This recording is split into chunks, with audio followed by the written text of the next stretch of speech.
நானும் புஜ்ஜியும் ரெஸ்ட் எடுத்துக்கிட்டு இருக்கோம் கரையில், கொந்தாளம் கரையில். ரொம்ப டயர்ட் ஆகிட்டாங்க பாருங்கள். புஜ்ஜி புஜ்ஜி ரொம்ப டயர்ட் ஆகிட்டாங்கப்பா. எங்கள் புஜ்ஜியோட டைம் ஸ்பெண்ட் பண்ணுறதுனா எனக்கு ரொம்ப சந்தோஷம். ஆள் இன்றைக்கி போய் நல்ல பம்ப் செட்டில் குளிப்பாட்டி விடணும். ரொம்ப அவங்க வாட்டுக்கு என்ன ஆயிடுறாங்கன்னா மண்ணில் புரண்டுறாங்க. வாங்க வாங்க, மண்ணில் புரண்டு அப்படியே இதாகிடுறாங்க. இல்லைங்க குளிப்பாட்டினுமே பின்னாடிலாம் சேருங்கிருமா ஆயிடுது. உட்காருங்க, படுங்க. எவ்வளோ பண்பான அன்பானதுங்க, பாசமானதுங்க. எப்படியே நான் வாரத்துக்கு ஒரு நாள் தான் வாரேன். அப்படியே பார்த்தோன்னா வந்துடுதுங்க. எப்படி நம்ம கண்டுபிடிக்குது? என்ன எங்கிட்ட கிளம்பி போகிறேன், வீட்டில் யாருமே என்னை கண்டுபிடிக்க முடியாது எங்கே போகிறேன் வாரேன். ஆனால் புஜ்ஜி வந்து கரெக்டாக நான் இங்கே தோட்டத்தில் இருக்கும்போது கிளம்புனா என் கூட வந்துடுவாங்க. புஜ்ஜி போகும்னா எனக்கு முன்னாடியே போவாங்க. திடீர்னு நான் ரூட்டை மாற்றினு வச்சுங்க, ரூட்டை மாற்றி கண்டுபிடிச்சி வந்துடுவாங்க. புஜ்ஜி அவ்வளோ ஒரு வாட்டி இந்த புஜ்ஜியை நான் என்ன பண்ணிட்டாங்க, ரொம்ப உடம்பு முடியாமல் போய் ஒன்றுமே பார்க்க முடியலங்க.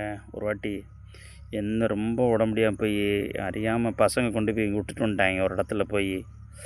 ஒரு ரொம்ப தூரம்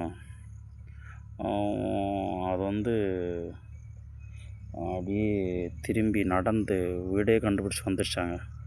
அன்றைக்கி தாங்க நினச்சேன் புஜ்ஜி எப்போனாலும் அந்த பாருங்கள் இங்கே எங்களோடய இருக்கிறாங்க பாருங்கள். இலைக்குதா என்ன? நம்ம கொஞ்சம் தூரம் நடந்து வந்தோம், 1 கிலோமீட்டர் கூட இல்லை. அவ்வளோ இலை போகிறதுக்கு புஜ்ஜிக்கு. நன்றியுள்ள ஜீவனுங்க.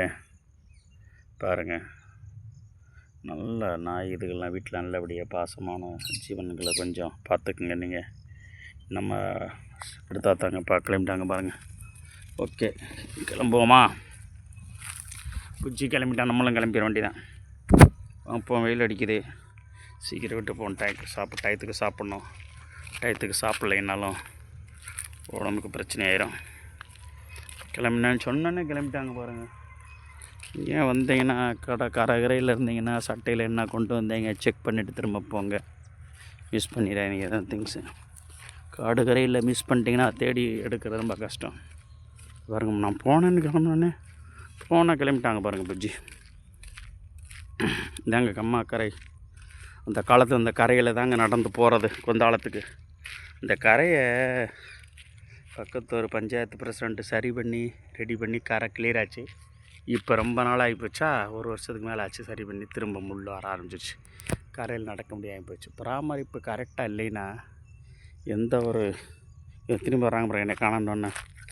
பராமரிப்பு சரியாக இருந்தால் தாங்க எந்த ஒரு செயல்பாடும் கரெக்டாக இருக்கும். பூச்சிக்கு பின்னாடி பூரா சேராயிடுச்சு. வர வழியில் மண்ணில் புரண்டு இப்போ என்னை குளிப்பாட்டி விட்ருவோம். என்னடா புஜ்ஜி எப்படி அழுக்க கூட்டி போகிறேன்னு நினைக்காதீங்க. மண்ணில் கிராமத்தில் புரண்டு எந்திரிச்சிருச்சு. மோட்டார் பம்ப் செட்டில் குளிக்கும்போது புஜ்ஜியை குளிப்பாட்டி விட்ருவோம். வாக்கிங் வந்தேன்.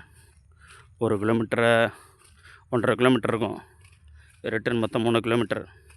அதனால் ரெகுலராக நீங்கள் வந்து எனக்கெலாம் பைபாஸ் சர்ஜரி பண்ணதுனால ரொம்ப ஓட முடியாது. வாக்கிங் ரொம்ப ரொம்ப முக்கியம். சாப்பாடும் அதிகமாக சாப்பிட முடியாது, லிமிட்டாக சாப்பிட்டுக்கணும். வாக்கிங் ரெகுலராக இருக்கணும். வாக்கிங் ரெகுலர் இல்லைன்னா உடம்பு வெயிட் போட்டுரும். உடம்பு வெயிட் போட விடாமல் பார்த்துக்கணும். அருமை. புஜ்ஜி நம்ம நின்றோம்னா புஜ்ஜி நின்றுறாங்க டான்னு சொல்லி அதெல்லாம் காணாமேனு. சூப்பர். தேங்க்ஸ் ஃபார் வாட்சிங் மை சேனல். புஜ்ஜி முன்னாடி போகிறாங்க, அவங்களோட போயிடுறேன். தேங்க்ஸ்.